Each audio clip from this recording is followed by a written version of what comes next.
Hello. Question 18. For the given circuit, when switch 1 open and switch 2 close simultaneously at t equals 0 second, calculate the charge of capacitor C after 25 seconds. There is one charging circuit given and capacitor fully charged up to 100 volt DC and full charge of the capacitor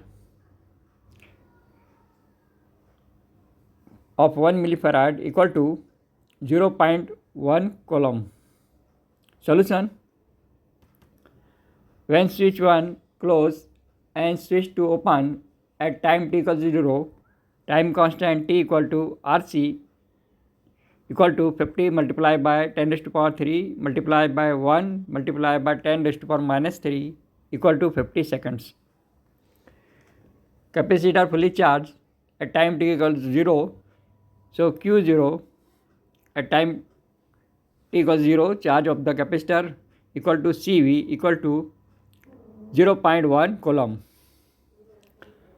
Discharge circuit also given when switch 2 close and switch 1 open. Discharge formula Q equal to Q0 multiplied by e raised to power minus t upon divided by time constant t. This equal to 0.0606 coulomb. So after 25 seconds, charge remaining on the capacitor C 60.6 millicoulomb. Okay, thank you.